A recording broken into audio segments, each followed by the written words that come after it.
और साहब, अगर मैं ठीक समझा जो आपने भी बताया, अब से जो मदरसों में पढ़ाया जाएगा दारुल उलूम के, वो 10वीं तक नॉर्मल शिक्षा होगी जैसा बाकी स्कूलों में पढ़ाया जाता है। अलग अलग विषय पढ़ाए जाते हैं, विज्ञान पढ़ाया जाता है, गणित पढ़ाया जाता है और भाषाएं पढ़ाई जाती हैं। नॉर्मल शिक्षा, हाँ, नॉर्मल शिक्षा भी होगी। अच्छा, धार्मिक शिक्षा के साथ साथ ये बाकी विषय भी साथ साथ पढ़ाए जाएंगे और 10वीं का उसको सर्टिफिकेट मिलेगा। साथ साथ पढ़ाए जाएंगे, मिलेगा। ठीक है, ठीक। तो अभी जो हम लोग देखते हैं, बहुत छोटे छोटे बच्चे जो हैं वो मदरसों में जाते हैं, पढ़ते हैं, तो अभी मदरसों में जो है वो केवल और केवल दीनी तालीम दी जा रही है, या फिर ऐसा हम सुनते हैं कि सरकार ने प्रोग्राम चलाया था, खासकर सरकार के जो एडेड मदरसे हैं, कि वहां पर भी उनको और विषय पढ़ाए जाएं। तो आज के मदरसों में क्या और शिक्षा भी जा रही है बच्चों को? नहीं, आज के मदरसों के अंदर हर जगह नहीं, हर जगह वो सिर्फ मजहबी और धार्मिक शिक्षा देते हैं। लेकिन अगर दारुल उलूम जो सब मदरसों की माँ है, पढ़ाने वाले दुनिया के अंदर जहाँ भी पहुँचे हैं वो दारुल उलूम देवबंदी की औलाद हैं और यहीं से पढ़कर निकले हैं, या यहाँ से जो पढ़कर निकले हैं उनके शागिर्द हैं। अगर दारुल उलूम इस तरीक़े को अपना लेगा तो हमें यकीन है कि जितने मदरसे हैं सब इसी तरीक़े को अपनाएंगे। आने वाले दिन बताएंगे जी कि दारुल उलूम ने जिस तरीक़े को अपनाया है उसको वो किस तरह अपना रहे हैं।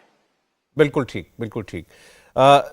मौलाना साहब, एक जनरल परसेप्शन जो है कई लोगों के अंदर ये है कि मदरसों के अंदर बच्चों में कट्टरपन की भावना दी जाती है। एक अक्सर एक इल्जाम जो है, आपने भी कभी सुना होगा ऐसा, इसके बारे में क्या कहेंगे आप? हाँ, ये खराब है। नहीं, ये वो लोग कहते हैं जो मदरसों की तालीम और शिक्षा को जानते ही नहीं है। वो कभी मदरसों में उन्होंने पढ़ा ही नहीं है, वो कभी मदरसों में आए ही नहीं हैं। अगर वो चंद दिन मदरसे के अंदर गुजार लेते, या मदरसों के दरवाजे खुले हुए हैं, 99% मदरसे ऐसे हैं कि जिनके दरवाजे नहीं हैं और दरवाजे बंद नहीं होते हैं। जिसका जी चाहे वो मदरसों के अंदर आए, कोई पाबंदी नहीं है, चाहे वो किसी भी धर्म का मानने वाला हो, वो आए, पूछे, देखे, तलबा को देखे जो पढ़ने वाले हैं, जो पढ़ाने वाले हैं उनसे पूछे। वो बताएंगे कि हमारी तालीम तो इंसानियत की बुनियाद पर एक आदमी का दूसरे आदमी के साथ कैसा व्यवहार होना चाहिए, हम तो ये सिखलाते हैं। और जो हमारे बुजुर्गों का मामला था, जिन्होंने मुल्क की आज़ादी के लिए अपनी जान को हथेली पर रखकर काम किया है हिंदू मुस्लिम इत्तेहाद के साथ, हम तो उनकी औलाद हैं। अगर उनका जहन साफ था और वो इंसानियत की बुनियाद पर काम करके दुनिया से चले गए, मुल्क की खिदमत करके चले गए, तो उनकी औलाद को कट्टरपंथी कैसे किया जाता है? इसका मतलब यह है कि वो मदरसों के और मदरसों की शिक्षा के बारे में कुछ जानते ही नहीं है, ऐसी बात कह रहे हैं। ये प्रोपेगेंडा है, जिस प्रोपेगेंडे की कोई जमीन नहीं है।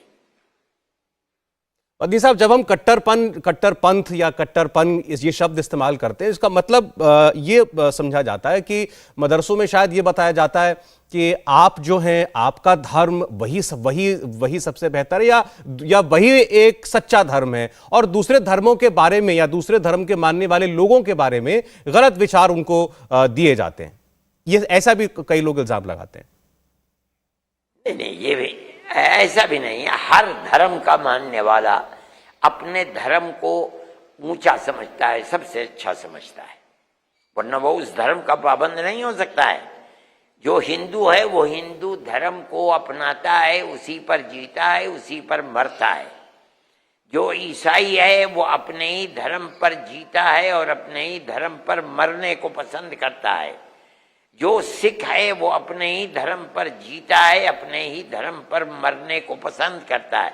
इसका मतलब ये है कि हर धर्म का मानने वाला अपने धर्म को सबसे अच्छा धर्म मानता है। मुसलमान अपने धर्म को सबसे अच्छा मानता है, हर धर्म वाला इसी तरीके पर। अगर इसका नाम कट्टरपंथी है تو ہر دھرم کا ماننے والا کٹر پنتھی ہے. یہ تو کوئی بری بات نہیں ہے. نہیں، یہ بات تو آپ کی بڑی لاجیکل ہے، لیکن جو میرے بات کا دوسرا حصہ تھا وہ یہ کہ اس میں دوسرے دھرم والے کو غلط بتانا، یا کہ یہ جو کوئی ویکتی جو ہے اگر اسلام نہیں مانتا ہے تو وہ اس کا انجام جو ہے وہ ایسا ہوگا جیسا عام طور پر مانا جاتا ہے، قیامت کے روز جو ہے فیصلہ ہوگا، تو ایسے ان کے ساتھ کچھ اور فیصلہ ہوگا. انجام کا معاملہ نہیں. ہم بتائیں، ہمارا دھرم یہ کہتا ہے کہ ہم کسی آدمی کے انجام کے بارے میں اس دنیا میں نہیں کہہ سکتے، ہمیں فیصلہ کرنے کا حق نہیں ہے. انجام کا مطلب یہ ہے کہ موت کے بعد اس کے ساتھ کیسا معاملہ اللہ کرے گا. ہمیں کسی آدمی کے بارے میں، چاہے وہ کسی بھی مذہب کا ماننے والا ہو، ہمیں آج اسلام دھرم یہ حق نہیں دیتا کہ ہم کسی کے اگلی زندگی یعنی موت کے بعد کی زندگی کا فیصلہ آج کریں. وہ اللہ کا معاملہ ہے. اللہ اپنے بندے کے ساتھ کل کو کیا معاملہ کرتا ہے مجھے معلوم نہیں کہ میرے ساتھ کیا معاملہ کرتا ہے، اور کسی کے بارے میں مجھے یہ حق نہیں ہے کہ میں یہ فیصلہ کروں کہ اس کا انجام کیا ہوگا اور اس کا معاملہ کیا اللہ کرے گا. یہ اسلام کی تعلیم ہے، قرآن کی تعلیم ہے، اللہ کے نبی حضرت محمد صلی اللہ علیہ وسلم کی تعلیم ہے. جو لوگ کہہ رہے ہیں وہ غلط کہہ رہے ہیں، وہ جانتے ہی نہیں اسلام کو. میں آپ سے کہہ رہا ہوں کہ کسی کے انجام کے بارے میں آج فیصلہ کرنا میری تو کیا حیثیت ہے.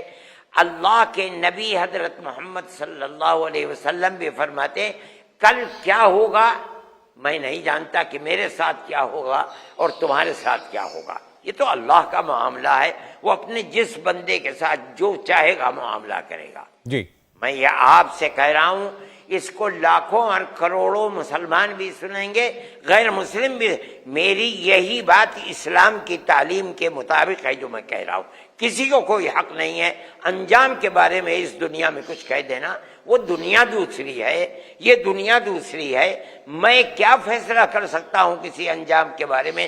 مجھے یہ حق نہیں ہے. صرف اللہ جانتا ہے اور اللہ فیصلہ کرے گا اس کا. یہ اسلام کی تعلیم ہے. جو لوگ کہتے ہیں یہ بات وہ غلط کہتے ہیں، وہ اسلام کے بارے میں نہیں جانتے. جی، مطلب مدرسوں میں کسی قسم کی کوئی نفرت غیر اسلامی لوگوں کے بارے میں سکھائی جاتی ہے، یہ بات بالکل غلط ہے آپ کہہ رہے ہیں. بالکل نہیں، بالکل نہیں، یہ غلط ہے. اس کے کوئی اصل اور حقیقت نہیں ہے. آئیں، آ کر کے دیکھیں اور پڑھیں ہم کیا سکھاتے ہیں. مولانا صاحب، اب جو یہ کریکولم کی بات ہے، پاٹھکرم کی بات ہے، جو ایک سوال ہے ان 11 سوالوں میں سے کہ آپ لوگ کیا بچوں کو کیا پڑھایا جا رہا ہے، کیا تعلیم دی جا رہی ہے، میں آپ سے جاننا چاہ رہا تھا کہ کیا یو پی کے یا دیش کے جو بھی مدرسے ہیں ان میں بچوں کو پڑھائی جانے والی چیزیں سمان ہیں، وہ کتابیں وہی ہیں، سلیبس وہی ہے، یا الگ الگ ہیں؟ دارالعلوم دیوبند سب مدرسوں کی ماں ہے. جتنے مدرسے یو پی کے اندر یا پورے ہندوستان کے اندر ہیں، 99% مدرسوں میں پڑھانے والے، مدرسوں کو بنانے والے وہی لوگ ہیں جو دارالعلوم دیوبند سے 150 سال میں پڑھ کر نکلے ہیں.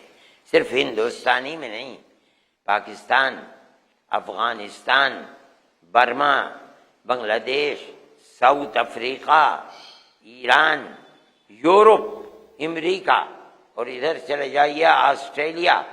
جو مدرسے پڑھانے والے پڑھا رہے ہیں بیٹھے ہوئے، وہ یا تو دیوبند کے پڑھے ہوئے ہیں، یا دیوبند سے پڑھ کر جن لوگوں نے بنگلہ دیش میں اور پاکستان میں، افغانستان میں مدرسے بنائے ہیں، ان کے پڑھے ہوئے لوگ ہیں جو جا کر کے وہاں مدرسے بنا رہے ہیں.